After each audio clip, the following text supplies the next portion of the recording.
Oi, pessoal! Hoje a gente vai falar um pouco mais sobre emergências pediátricas. Meu nome é Rodrigo e a gente hoje vai falar sobre o tema de anafilaxia, tá? Vamos falar um pouco sobre os princípios de anafilaxia, como fazer o diagnóstico e aí a gente vai comentar um pouquinho sobre os novos critérios diagnósticos que foram lançados recentemente e o tratamento voltado para a emergência, tá bom? Como sempre, a gente vai começar com uma questão, tá? Vou dar um tempo para vocês lerem a questão e no final da aula a gente resolve juntos. Alguns princípios básicos. Vamos definir então o que é anafilaxia.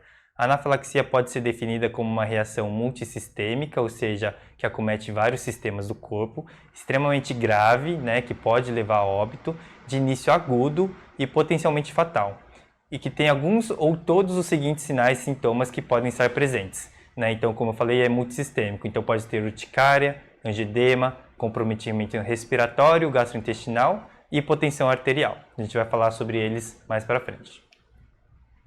A epidemiologia ela é desconhecida por ser um subdiagnóstico. As pessoas têm subnotificado a anafilaxia porque muitas vezes ela pode ser confundida com uma exacerbação de asma grave ou quando é uma anafilaxia um pouco mais tranquila, um pouco mais leve, pode ser tratada como se fosse só uma alergia, né? Então, ela é bem subnotificada. E por isso, no CID do ano que vem, que deve ser lançado ano que vem, a 11ª edição do CID, vai abranger condições alérgicas e de hipersensibilidade junto com a anafilaxia, que talvez aumente aí os nossos dados epidemiológicos, tá bom? De qualquer maneira, a gente sabe que é muito prevalente na pediatria, porque justamente nessa faixa etária aí, das crianças lactentes e crianças pequenas que entram em contato aí com novos alimentos, que vão estar expostos a alérgenos possíveis de causarem reações anafiláticas, tá? E a gente sabe que vem aumentando bastante nos últimos anos. Didaticamente, a anafilaxia pode ser classificada entre alérgica imunológica ou não alérgica, que é não imunológica, tá? Aquelas anafilaxias que são causadas por algum motivo que a gente não conseguiu identificar, a gente chama de idiopática, tá bom? Das alérgicas, a imunológica, a gente tem a IgE mediada e a não IgE mediada. A IgE mediada é aquela anafilaxia clássica, né? Que ela teve, então, um contato, algum alérgeno que já foi sensibilizado previamente. Então, a criança já teve contato com aquele alérgeno, e geralmente é alimentos, né, que a gente vai falar mais para frente quais são, venenos de insetos, látex, que podem causar bastante anafilaxia, e algumas medicações, principalmente os antibióticos beta-lactâmicos, tá bom? Então, o que acontece? A criança já teve contato com esse tipo de alérgeno previamente, ela já teve sensibilização de linfócitos B, que na próxima vez que ela vai entrar de novo em contato com esses alérgenos, ela vai liberar IgE, né, o linfócito B libera IgE, que vão ativar mastócitos a liberarem histamina ou triptano, que são citocinas que vão levar a todos os sintomas que a gente vai falar mais para frente. A IgE não mediada também é liberação dessas citocinas, mas não mediada pelo IgE. Então, não precisa ter uma sensibilização prévia, tá? Às vezes é só contato com derivados de sangue, imunobiológicos, imunocomplexos, tá bom? E a não alérgica é aquela que a gente não consegue definir uma fisiopatologia imunológica bem definida, mas que também levam a todos os sintomas de anafilaxia. Então, às vezes, só pelo frio, né, pela alteração do clima, alteração do tempo, pode desencadear reações anafiláticas. Aquele paciente que faz um exercício físico um pouco mais intenso, que ele faz sudorese, também pode levar a uma crise anafilática. E algumas outras drogas que a gente não consegue definir bem a fisiopatologia imunológica, como os anti-inflamatórios não esteroidais, os opiáceos e os radiocontrastes, tá bom? De qualquer maneira, não importa muito a classificação da anafilaxia, porque a gente vai tratar elas sempre iguais e o quadro clínico também é todas iguais, tá bom? Então, dos alérgenos que eu falei que são os mais conhecidos, o que a gente mais conhece aí na pediatria, os alimentos estão entre os primeiros e os mais comuns, tá? E dos alimentos mais comuns a gente tem o leite de vaca, a clara do ovo, amendoim e outras sementes, e frutos do mar, tá? Então são os 4 tipos de alimentos que a gente sempre tem que acender uma luz quando a gente entra em contato e desenvolve algum sintoma, a gente tem que pensar que pode ser uma anafilaxia. Dos insetos, as picadas de insetos, os mais comuns são abelha, vespa e formiga, tá? E das medicações, são muitas medicações que podem causar a anafilaxia, mas o mais comum são os antibióticos, tá? E aí entre os beta-lactâmicos, né? É muito comum a gente ver a amoxicilina causando reações anafiláticas, mas pode ser qualquer beta-lactâmico, tá bom? Anti-inflamatórios, como eu falei, anti-inflamatórios não esteroidais, anticonvulsivantes também podem causar reações anafiláticas. Tem uma lista aí enorme de medicamentos, tá? Alergia ao látex, né, não é de fato uma medicação, mas o látex é muito comum acontecer isso, de crianças que já foram sensibilizadas uma vez podem podem ter reações anafiláticas com látex. E contraste iodado, né? Então a gente tem aí até 5% das pessoas que recebem contraste iodado podem fazer uma reação anafilática, tá? Então sempre ter em mente também isso. Então como que a gente vai fazer o diagnóstico da reação anafilática, né? Então classicamente a Organização Mundial de Alergia divide o diagnóstico em 3 itens, né? Em 3 subtipos: o alérgeno desconhecido, o alérgeno provável e o alérgeno conhecido. Quando eu falo de alérgeno desconhecido, é o alérgeno que a gente não sabe exatamente o que foi que desencadeou aquela crise. Ou porque não teve nenhum contato evidente, ou porque esse contato foi muito frustro e a gente não sabe qual que é o alérgeno que desencadeou aqueles sintomas. Então a gente vai chamar de alérgeno desconhecido. O alérgeno provável é quando você vê que a criança entrou em contato com algum alérgeno, mas não é aquele alérgeno clássico, né, que eu já tinha comentado aí, dos alimentos, picadas de inseto ou aquelas medicações todas. Não foi nenhuma dessas, mas ela teve contato com alguma coisa, ou quando a gente não consegue estabelecer uma relação de casualidade entre o contato com o alérgeno e os sintomas que a criança veio a desenvolver, tá bom? E quando a gente fala de alérgeno conhecido, ou é aqueles alérgenos que eu já comentei, que são clássicos, né? Frutos do mar, leite de vaca, ovo, algumas medicações, né? Ou é quando aquele alérgeno específico já causou naquela criança uma reação anafilática. E a gente vai falar então que é um alérgeno conhecido, tá bom? Então vamos lá. Primeiro a gente vai falar sobre os alérgenos desconhecidos. Quando a gente não sabe qual que é o alérgeno que causou aqueles sintomas, a gente precisa ter, para o critério diagnóstico, envolvimento de pele e mucosa. E quando eu falo pele e mucosa, eu quero dizer urticária, angedema, raste cutâneo, prurido ou rubor, tá? Algum desses sintomas, mais algum desses dois, né? Ou sintomas cardiovasculares ou sintomas respiratórios. E quando eu falo de cardiovascular, é hipotensão, choque, síncope ou alguma coisa um pouco menos mais imprecisa, como taquicardia e dor torácica. Quando eu falo de respiratório, pode ser desde tosse, dispneia, até broncoespasmo, estridor e hipoxemia.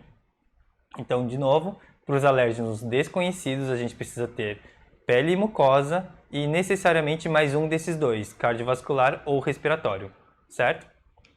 Quando a gente tem um alérgeno provável, então entrou em contato com algum alérgeno, mas não é aquele clássico ou não teve uma relação muito bem definida de causalidade, a gente tem que ter pelo menos 2 sintomas desses 4 acometidos. E quais são os sintomas? De pele e mucosa, cardiovascular, respiratório e gastrointestinal. E aí, pele e mucosa já falei, urticária, angedema, raste e prurido, cardiovascular, hipotensão, choque, síncope, taquicardia e dor torácica, e respiratório, dispneia, broncoespasmo, tosse, hipoxemia, né? Dos gastrointestinais pode ser diarreia, vômito, dor abdominal ou náuseas, tá? Então, para um alérgeno provável, você tem que ter pelo menos 2 sistemas desses 4 acometidos. Pode ser pele e diarreia, pode ser pele e broncoespasmo, pode ser hipotensão e diarreia, tá bom? Pelo menos 2 desses 4 para preencher os critérios de anafilaxia. E quando é um alérgeno conhecido, ou seja, aquela criança já teve anafilaxia com amendoim, e aí você expôs ela amendoim de novo, basta ter isso e hipotensão, que aí você já faz o diagnóstico de anafilaxia também. E a hipotensão, aí a definição é até 10 anos é uma PA sistólica menor que 70 mais 2 vezes a idade, acima de 10 anos é uma PA sistólica menor que 90, ou uma PA menor que 30% da basal. Mas espera lá, você tem um alérgeno conhecido, você só vai fazer falar que é uma anafilaxia quando tiver hipotensão? Não. Quando é alérgeno conhecido, você pode ter qualquer um desses outros critérios aqui, tá bom? Então pode ser um alérgeno conhecido, mais pele, mucosa e algum desses dois, cardiovascular ou respiratório, ou pode ser um alérgeno conhecido e 2 sintomas desses 4, tá bom? Só que, agora em 2020, a Organização Mundial de Alergia lançou novos critérios diagnósticos, justamente por causa daquela coisa que eu falei no começo, que é muito subnotificado. Muitas vezes a gente trata uma anafilaxia como sendo outra coisa e às vezes já era anafilaxia, você já tinha que ter tratado ela como anafilaxia e você comeu bola. Então, a gente tem novos critérios para a gente definir de anafilaxia. E quais são? Então, a gente, em vez de dividir entre alérgeno desconhecido, alérgeno provável e alérgeno conhecido, a gente divide entre alérgeno desconhecido e alérgeno provável e conhecido juntos, tá? Então, a gente vai falar sobre o desconhecido. Você precisa ter pele e mucosa, que é aqueles sintomas que eu já tinha mencionado, mais cardiovascular ou respiratório, igualzinho no critério anterior, só que entra aí também o trato gastrointestinal. Então, para você ter o diagnóstico de anafilaxia para um alérgeno desconhecido, basta ter pele e mucosa e mais um desses três, cardiovascular, respiratório ou gastrointestinal. Antes, o gastrointestinal não entrava aí nos critérios e agora entra, tá certo? E você pode dividir também entre alérgeno provável ou conhecido como uma coisa só. Você tem que ter hipotensão ou broncoespasmo, envolvimento laríngeo. Qualquer uma dessas três, tá bom? Então, por exemplo, se uma criança já tem anafilaxia, já é alérgico a amendoim, por exemplo, e ela ingeriu amendoim e fez um broncoespasmo, aí já fecha critério para anafilaxia, tá bom? Antes você tinha que ter broncoespasmo mais algum outro sintoma envolvendo, né? Ou hipotensão sozinho, mas tinha que ter pelo menos 2. Agora você pode ter só broncoespasmo ou só uma laringite, né? Um acometimento de laringe e já diagnosticar anafilaxia. Aqui eu coloquei só as figuras que foram publicadas lá pela Organização Mundial de Alergia, né? Então, para ilustrar melhor os diagnósticos, né? Então, quando você tem um alérgeno desconhecido, você tem os envolvimentos de pele e mucosa e pelo menos um dos três sintomas respiratórios, sintomas cardiocirculatórios ou sintomas gastrointestinais, tá bom? Antes era só respiratório e circulatório com pele. Agora é circulatório, respiratório, intestinal com pele. Ou, quando você tem um alérgeno provável ou conhecido, a gente tem que ter qualquer um desses três. Ou hipotensão, e aqui ele divide entre crianças e adultos, né? Ou broncoespasmo ou envolvimento laríngeo, tá bom? Então, basta ter um desses três e ser exposto a um alérgeno provável conhecido, que já fecha o diagnóstico de anafilaxia. Alguns cuidados que a gente tem que ter para fazer o diagnóstico. Então, como eu falei para vocês, né, até 10% dos casos não apresenta sintomas cutâneos nenhum. Então, você pode ter uma anafilaxia só com envolvimento de trato gastrointestinal e respiratório, né, como a gente já tinha falado nos critérios diagnósticos. Então, nem sempre o paciente que chega para você no pronto-socorro vai ter aqueles sintomas de pele e mucosa clássicos da anafilaxia. 10% deles vão ter anafilaxia, mas vão ter só envolvimento de outros sintomas. Então, tem que ficar bastante atento quanto a esses outros casos que não têm o acometimento de pele e mucosa, que é aquele clássico que a gente conhece, tá? E tem que atentar às reações bifásicas. O que é isso? Até 8 ou 12 horas depois que você tem a primeira crise, você pode ter um rebote e apresentar os sintomas novamente, tá? Em até 10% dos casos. Então, a gente tem que manter essa criança em observação por pelo menos 12 horas, 6 a 12 horas aí no pronto-socorro, para justamente observar essas possíveis reações bifásicas que acontecem. E cuidado com os pacientes que já fazem uso de anti-histamínico. Então, o paciente que é atópico, tem dermatite atópica, alguma coisa assim, que já usa anti-histamínico, ele pode ter uma clínica muito mais branda, muito mais frustra, e mesmo assim preencher critérios para anafilaxia, então temos que tomar cuidado, tá? Mesma coisa paciente asmático e que tem dermatite atópica, né, como eu falei. Então eles podem já ter um quadro mais grave de basal, na verdade, de broncoespasmo, e aí chega no pronto-socorro e você vai achar só que é uma crise de asma ou que é exacerbação da dermatite atópica e você não vai prestar atenção nos outros sinais, nos outros sistemas para pensar que pode preencher critério de anafilaxia e você não tratar como tal. E aí os diagnósticos diferenciais, né? Então pode ser uma síndrome vasovagal, né? Uma síncope vasovagal.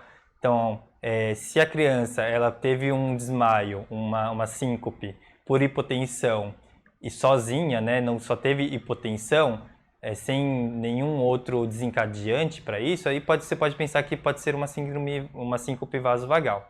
Mas se foi uma síncope por hipotensão desencadeada por algum alérgeno provável ou conhecido, aí a gente já fecha critério para anafilaxia. Então a gente tem que tomar cuidado com isso. Crise de asma, né? Então, às vezes pode ser só realmente uma crise de asma, né? A criança que já é asmática chega no pronto-socorro com uma história de broncoespasmo, você vai tratar como asma.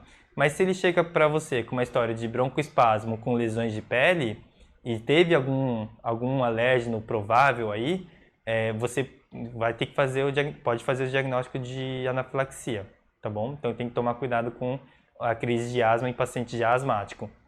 A mesma coisa de urticária. Às vezes você chega a um paciente que tem urticária e você acha que é simplesmente uma reação alérgica, mas pode ser que seja uma anafilaxia. Então você tem que prestar atenção nos outros sintomas, nos outros sistemas para você fechar os critérios, tá bom? E na anamnese, ver se você teve algum contato com algum alérgeno provável conhecido. Vamos falar um pouquinho sobre tratamento na emergência. Então, toda anafilaxia é uma emergência médica, tá? Então, tudo que comove, você move. Move para onde? Para a sala de emergência. Vai monitorizar, dar oxigênio, pegar uma veia, e já que vai pegar uma veia, aproveita e colhe exames e faz um destro, tá bom? E qual que é o tratamento de escolha para uma anafilaxia? Só tem uma resposta, epinefrina, tá? Então, você sempre que fechar um critério diagnósticos para anafilaxia, não tem outra resposta. É epinefrina na dose pura, né, 1 para 1000, então 1 mg por ml, e na dose de 0,01 mg por quilo, tá? A dose máxima para criança é 0,3 mg e para adulto é 0,5 mg. Você vai fazer isso intramuscular, tá? No vasto lateral da coxa. E pode repetir? Pode repetir a cada 5 minutos, pelo menos umas 3 vezes, tá bom? Aqui é uma foto de um EpiPen, vocês já devem ter visto, é um dispositivo de epinefrina auto-injetável, que já vem pronto, mas aqui no Brasil não está disponível, a Anvisa ainda não autorizou, mas é um dispositivo que muita gente que tem crises de anafilaxia recorrentes, é sempre legal ter, porque é auto-injetável, então você não precisa fazer nada, você só bate ele contra a sua pele e ele auto-injeta a medicação que está lá dentro, né? E não precisa estar como na foto, a pele exposta, você pode aplicar ela em cima da sua própria roupa, tá? Que ela perfura o tecido e injeta a medicação, né, intramuscular, tá? E aí ela já vem com a dose pronta, então ela tem para criança, que é 0,3 mg, e para adulto, que é 0,5 mg, tá? No Brasil ainda não está disponível, mas a Sociedade Brasileira de Pediatria está correndo atrás para realmente conseguir a aprovação da Anvisa para ter isso aqui, porque realmente é um tratamento de emergência. Quanto mais cedo você fizer a epinefrina, mais chances de sobrevida, mais chances de não evoluir para um caso grave. E qual que é o tratamento adjuvante aí para anafilaxia. Então, sempre você vai fazer a epinefrina, tá? Mas existem outras coisas que a gente pode fazer também para ajudar no tratamento. Então, se o paciente está com alguma alteração de circulatória, seria interessante fazer uma expansão volêmica. A gente pode fazer cristalóides de 5 a 10 ml por quilo e sempre deixar o paciente em decúbito dorsal com elevação de membros inferiores para ajudar o retorno venoso, tá? O uso de beta-2 agonistas para o tratamento do broncoespasmo. Então, na maioria das vezes, o paciente que tiver anafilaxia, ele vai ter algum grau de broncoespasmo. Então, a gente usa preferencialmente salbutamol ou fenoterol. E aí são doses bem elevadas, tá, de salbutamol. A Sociedade Brasileira de Pediatria recomenda uma dose de 1 puff a cada 2 quilos, tá? E para criança uma dose máxima de 10 puffs. E para o adulto uma dose máxima de 20 puffs por vez, tá? Então é uma dose realmente bem elevada aí de salbutamol, que é justamente para a gente tratar agressivamente esse broncoespasmo para ele não evoluir para uma insuficiência respiratória, tá? Uso de antihistamínicos. A gente não sabe muito bem qual que é o papel do antihistamínico na anafilaxia, né? Se ele realmente tem algum benefício de usar, uma vez que é uma tempestade de citocinas que acontece na anafilaxia. Mas a gente sabe que fisiopatologicamente falando ela faz sentido, então a gente usa realmente para tentar usar de todos os artifícios para melhorar o tratamento, né? E a gente geralmente associa o anti-H1 com o anti-H2, tá? Alguns estudos mostram que a associação dos dois ao mesmo tempo potencializa o tratamento, tá? E corticoide, né? Então a gente sempre vai dar também corticoide junto. Tá? Justamente porque alguns estudos mostram que o uso de corticoide diminui a chance do paciente fazer reações bifásicas, aqueles rebotes depois de algumas horas que tem a crise de anafilaxia, você trata, melhora e aí ela volta a ter aquela crise, né, volta a ter todos os sintomas de novo, o corticoide ele dá uma segurada nessa reação bifásica. E aí a gente dá preferência a prednisona oral ou metilprednisolona endovenosa. Algumas observações, né? Você vai deixar a criança em observação no pronto-socorro por no mínimo de 6 a 12 horas, justamente por causa dessa reação bifásica, né? Como ela acontece em até 12 horas depois do evento, então seria interessante você deixar essa criança em observação por pelo menos aí 6 a 12 horas, tá? Se for uma anafilaxia grave, que você precisou dar um suporte ventilatório mais avançado, ou precisou de mais medicação para conseguir controlar essa anafilaxia, seria interessante você deixar o paciente internado e observar por pelo menos 24 a 48 horas, tá bom?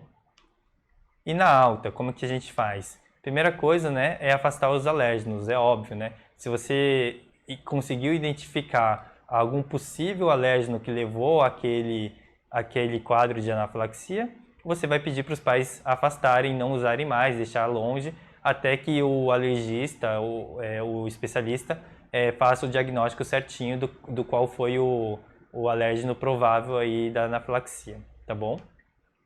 E a gente sempre vai orientar os pais sobre a possibilidade de recorrência. Não só a reação bifásica, que é muito comum de acontecer, como também a possibilidade de o paciente ter de novo a anafilaxia, porque às vezes ela é exposta àquele alérgeno sem querer, né? Então é importante você educar os pais o que fazer nesses casos, né? Identificar precocemente um quadro de anafilaxia e levar ele para o pronto-socorro o mais rápido possível para receber o tratamento, tá? Então, orientação dos pais é fundamental.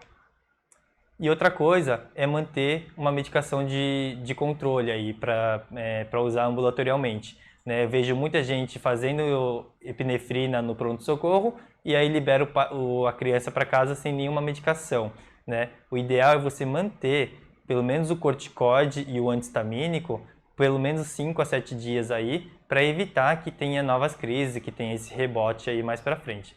Então, manter corticoide, e geralmente a gente usa prednisona, tá bom, como corticoide, e algum antihistamínico, e aí de preferência o anti-H1 de segunda geração, que tem menos efeitos colaterais. Então a fexofenadina, ou a cetirizina, ou a desloratadina, que são os que a gente mais usa, tá? De 5 a 7 dias aí, tá?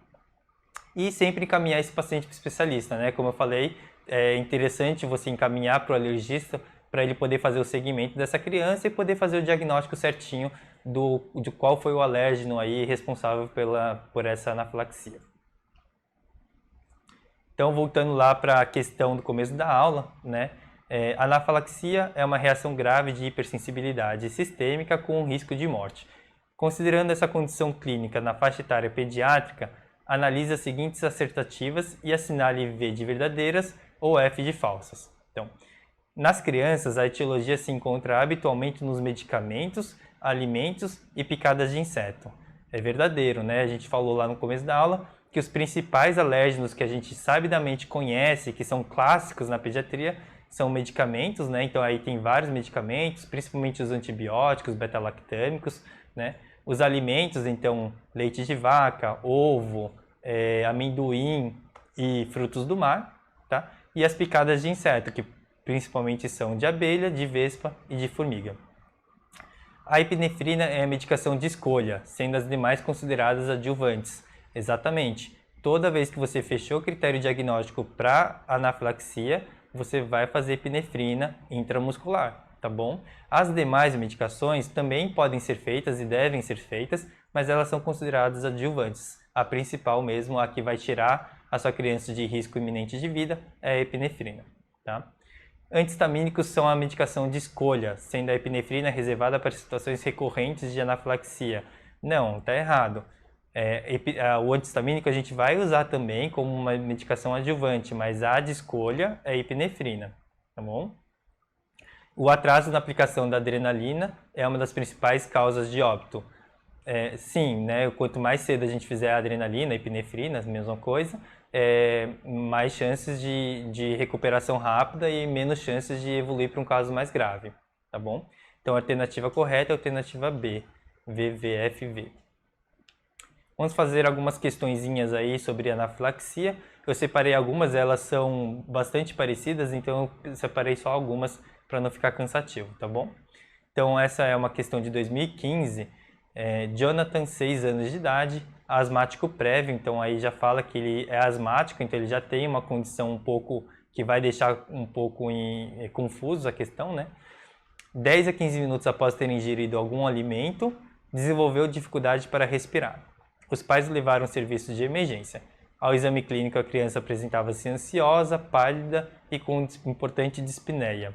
A via aérea sem secreção, tinha uma frequência respiratória de 40, retrações intercostais e batimentos de asas de nariz.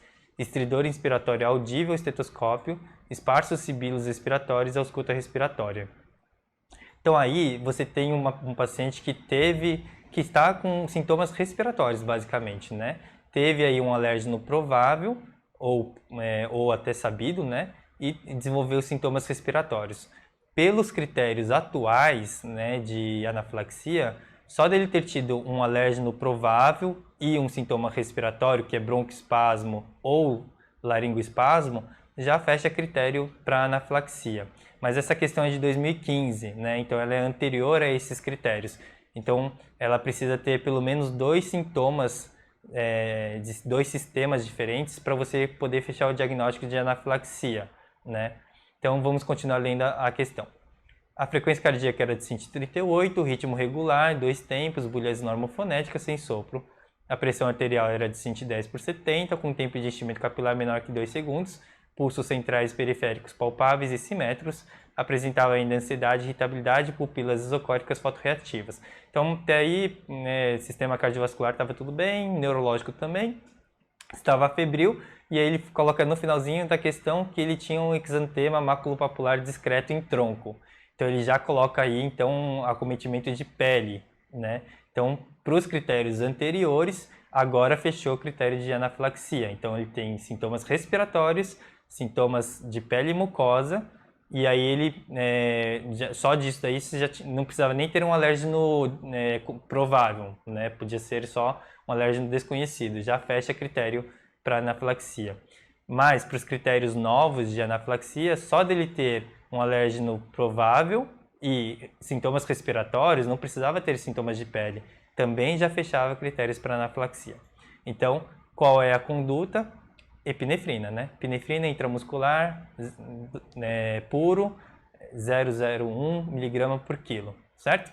Então, a alternativa certa é a alternativa B. Mais uma questão de 2021, essa já é mais recente. Paciente de 6 meses com introdução alimentar há 2 semanas. Então, bem aí, quando eles começam a introduzir alimentos, né, podem ter mais chances de desenvolver alguma reação. Chega ao pronto-socorro com história de ter ingerido uma banana há 1h30 e começou a apresentar vômitos repetitivos e incoercíveis, então sintomas gastrointestinais, palidez e prostração. Teve episódio semelhante há uma semana, também relacionado à ingestão de banana. Na ocasião, foi ao UPS, onde foi diagnosticada como gastroenterocolites aguda, porém resolvida em 24 horas, apenas com hidratação e ondansetrona. Agora, no exame físico, apresenta-se em mau estado geral, desidratada, afebril, abdômen inocente, tinha um tempo de enchimento capilar de 4 segundos e uma PA de 66/52. Então, lembrando lá dos critérios de hipotensão, a sistólica tem que ser maior que 70 mais 2 vezes a idade. Então, ele tem 6 meses, seria 0 anos, né? Então, 70 mais 0, 70, né? Então, a PA sistólica tinha que ser acima de 70 para estar normal. Ela está 66, já é considerada hipotensão. Então, ele tem sintomas gastrointestinais e hipotensão, certo? O paciente não tem história de febre, não tinha comprometimento anterior de estado geral, não apresentava alterações de pele nem sibilos, tá vendo? Ele não tem alterações de pele, né? Frente ao quadro, a sua hipótese mais provável e conduta seriam. Então, pelos critérios antigos, ele já fechava critérios diagnósticos para anafilaxia, porque ele tinha hipotensão e tinha sintomas respiratórios. Ele tinha pelo menos 2 sistemas acometidos, tá? E tinha um alérgeno provável, que é a banana. A banana não é um alimento que é clássico para causar anafilaxia, mas ele pode ser um alérgeno provável e, inclusive, ele já teve um quadro semelhante anteriormente. Então, um alérgeno provável e 2 sistemas acometidos já fecha critério para anafilaxia na definição antiga. E na definição nova, se ele tem um alérgeno provável ou conhecido e hipotensão sozinho ou sintomas respiratórios, né, broncoespasmo ou laringoespasmo, também já fecha critério para anafilaxia, tá bom? Mas como ele teve hipotensão com alteração de trato gastrointestinal, já tem 2 sistemas aí, já fecha critério para anafilaxia, então a alternativa certa é a B, anafilaxia, e fazer adrenalina intramuscular. Última questão.